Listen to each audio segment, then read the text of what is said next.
Un jour, moi, Fuxi, je vins sur cette terre. Fasciné par le spectacle qui s'offrait à mes yeux, je montai sur le plus haut sommet d'une montagne. Je regardai en l'air pour observer les phénomènes du ciel. J'y vis une immensité sans début et sans fin, un nombre incroyable d'étoiles, toutes rondes comme des billes, se déplaçaient lentement sans jamais s'arrêter, tandis que la lune et le soleil se succédaient à intervalles réguliers. Comprendre le ciel n'est pas difficile, pensai-je. Je peux en calculer les mouvements. Je regardai en bas et observai les phénomènes de la Terre. Je vis que le chaud et le froid, tout comme la tempête et le calme, se succédaient eux aussi à intervalles réguliers. Comprendre la Terre n'est pas difficile, pensai-je. Je peux en calculer les mutations. Je regardai droit devant moi et observai l'homme et la femme. Ils vivaient dans la confusion. Bouleversés par les difficultés qui arrivaient sans préavis sur leur vie, ils agissaient inconsidérément sans jamais progresser. Comprendre la vie humaine n'est pas difficile, pensai-je. Je peux calculer ces changements. Je m'assis pour méditer. Je sortis de moi-même et rentrai en communication avec tout ce qui existe.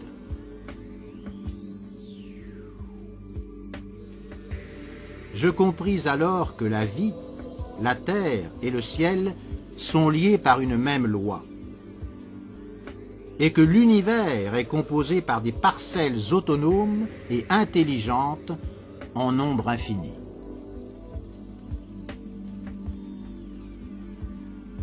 Quand certaines de ces parcelles décident de s'unir entre elles, elles créent des corps définis tels qu'une étoile, un arbre ou un homme.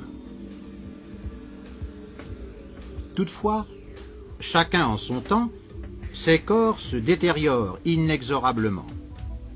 Leurs parcelles les quittent alors et se répandent dans l'univers où elles formeront d'autres corps avec d'autres parcelles.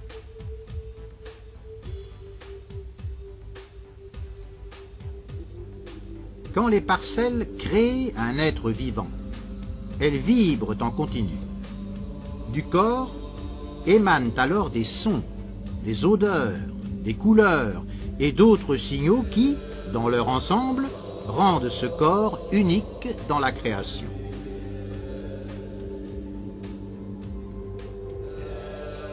Quand l'être vivant se déplace, qu'il soit un homme, un animal ou une graine, il marque son passage par une traînée indélébile de ses propres signaux. Ainsi, toute chose est identifiable dans la création, de sa naissance à sa disparition, par les traces qu'elle laisse.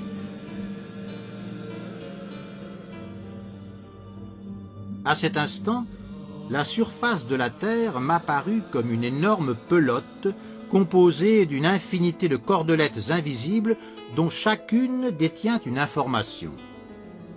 C'est par ces signaux que les animaux perçoivent le danger, les pistes à suivre et des présences même hors de leur vue.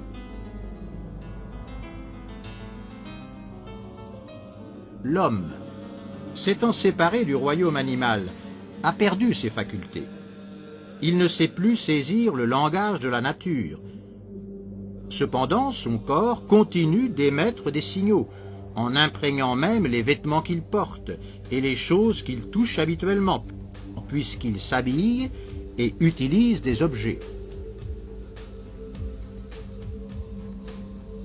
Je m'éveillai, éclairé par une forte conviction.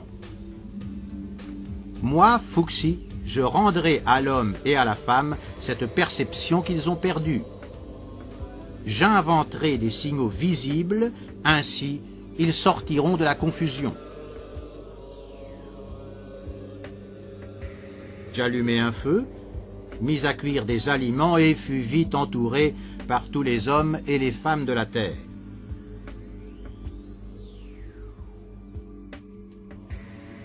Lorsqu'ils eurent mangé suffisamment, je leur demandai de me raconter leur vie, et c'est avec beaucoup de patience que je les écoutais tous. À la fin de mon enquête, j'en déduisis que l'existence humaine est une succession aléatoire de périodes de changement d'une durée d'environ 20 lunes chacune. Ces périodes appartiennent à 32 typologies de situations dont chacune est accompagnée par son propre contraire, ce qui fait un total de 64 changements. Saisir leur arrivée, tout comme connaître leurs fonctions, aurait permis aux hommes et aux femmes de prévenir les dangers et de mieux gérer leur vie. C'est alors qu'une ligne blanche m'apparut à l'horizon. Soudain, elle se cassa en deux, puis redevint une seule ligne qui, de nouveau, se cassa en deux, et ce, à l'infini. C'étaient les signaux que je cherchais. Je pris un caillou pointu, et sur le rocher, je traçai un trait. Je l'appelai « ciel ». Au-dessous, je traçai un trait cassé en deux, je l'appelai « terre ». Je ne perdais pas de vue la ligne blanche. Elle s'étirait jusqu'à se casser en deux, puis, immédiatement après, se contractait pour redevenir une seule ligne. « Ces signaux sont doubles, m'exclamai-je. Ils ont la capacité de rester eux-mêmes aussi bien que de se transformer en leur contraire. » Je redoublai les traits que j'avais dessinés sur le rocher. Sous le trait du ciel, j'ajoutai un trait au milieu duquel je traçai un petit cercle, figurant un mouvement vers l'extérieur.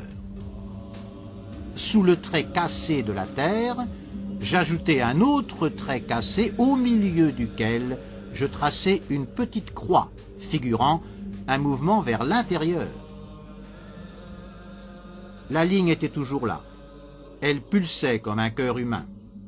Alors, j'ajoutai un trait et un trait cassé en deux entre les traits déjà tracés et les appelai « homme », puisque l'homme vit entre la terre et le ciel.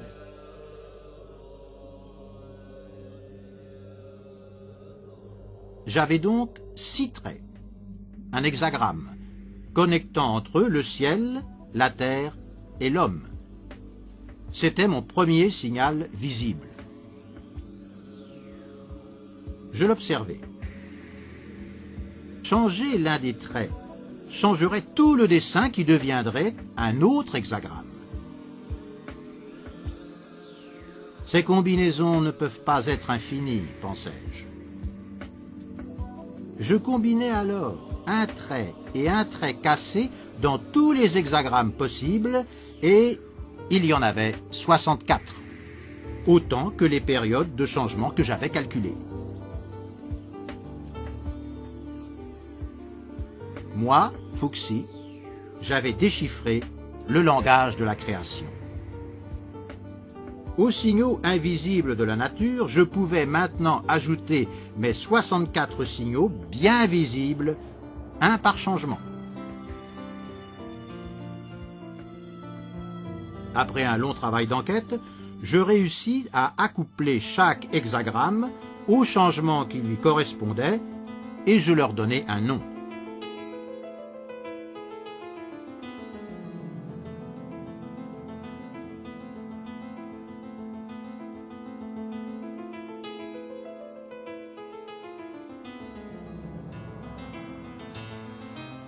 Il ne me restait plus qu'à comprendre quand ces changements surviendraient.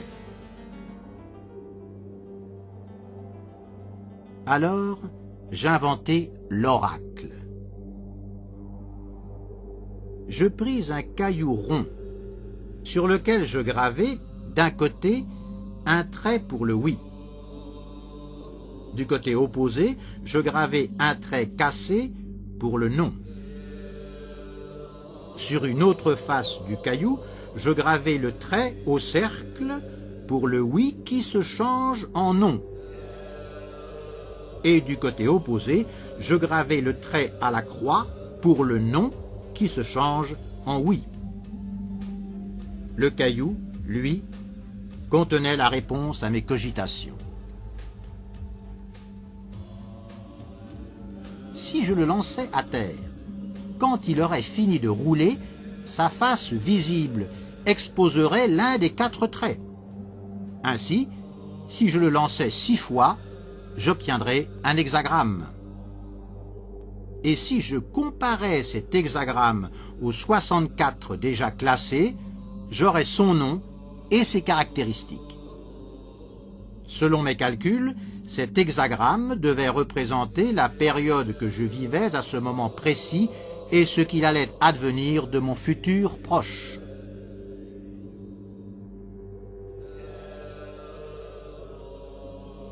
C'était un moment important. Je gardai longtemps le caillou dans mes mains pour l'imprégner de mes signaux, de mes ondes, de mes vibrations, jusqu'à ce qu'il soit perçu comme étant moi-même à l'égard de la création. Je fis tourner lentement le caillou dans mes mains, en silence, puis je le lançai à terre. Quand il eut terminé de rouler, il afficha le trait plein. Je gravai un trait plein sur une paroi de la roche. Je repris le caillou, le fis tourner et le relançai. Quand il eut terminé de rouler, il afficha le trait cassé avec la croix, impliquant un changement. Je gravai un trait cassé avec la croix au-dessus du trait plein. Je repris le caillou et le lançai 4 fois encore. J'obtins 2 traits pleins, un trait cassé et un trait plein que je gravai les uns au-dessus des autres. Cet hexagramme était celui de la période que je traversais en ce moment. Quand je l'eus comparé aux hexagrammes classés, je fus ravi de voir qu'il s'agissait du feu, une période durant laquelle le ciel est favorable à l'homme, illuminant son œuvre jusqu'aux 4 régions du monde. Je me sentais récompensé. Cependant, mon hexagramme prévoyait un changement. Le 2e trait était cassé avec une croix et donc il devenait plein. Cela changeait l'hexagramme du feu en un autre qui représentait mon avenir. Il s'agissait de la possession, une période de sublime réussite. Je remerciai le ciel pour autant de bienveillance et je considérais ma mission comme achevée.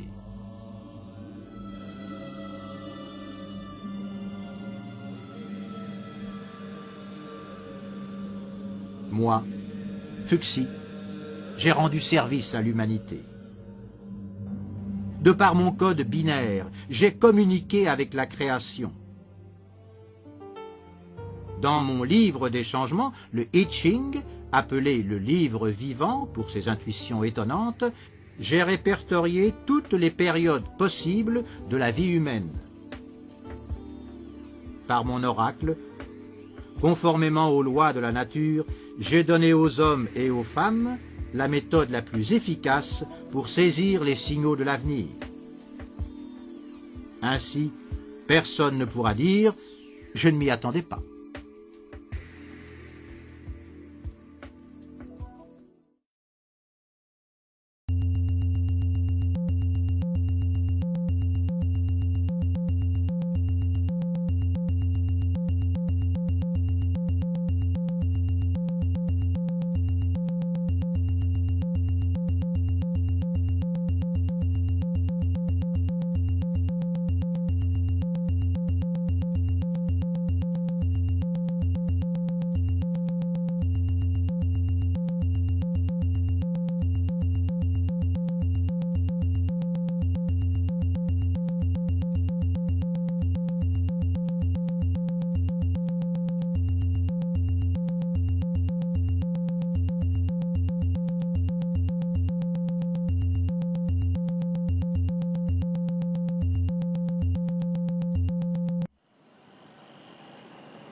En Afrique de l'Ouest, et plus précisément au Bénin, les coutumes et traditions font partie intégrante de la vie des hommes.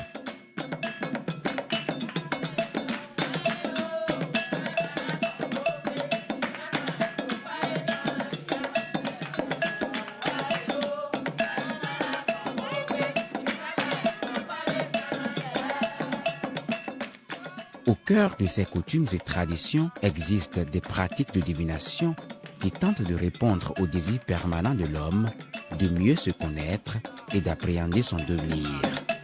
La pratique de divination la plus connue au Bénin et la plus utilisée est le Fa. Le Fa, en un mot, c'est d'abord l'harmonisation des sagesses universelles qui regroupent en son sein les 4 éléments, à savoir la terre, l'air, l'eau et le feu, et qui utilise maintenant comme énergie vibratoire et vivifiante le 5e élément, qui est l'élément non révélé, qu'on appelle généralement l'akasha ou l'éther. L'origine de cette géomancie remonte à la nuit des temps.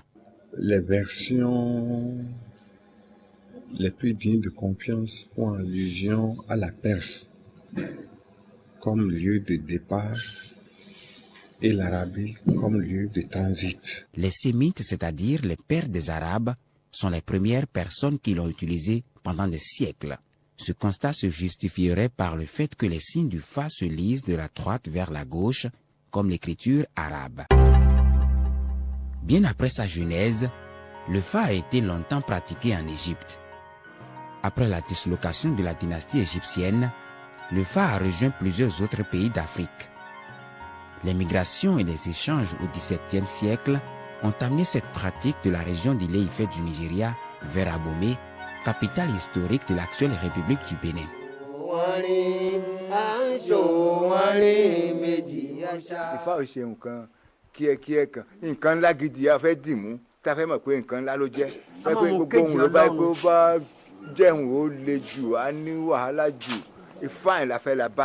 Taba ba fa le fa ba tse àlàyé inú ẹ foni báyìí taba tẹ̀lé ihun fa ba sọ foni ìtúró náà ó tán ni ẹ. Ifá ṣe ọ̀run la ìgboro ìbòyè ìbọ̀ṣẹ tó òun.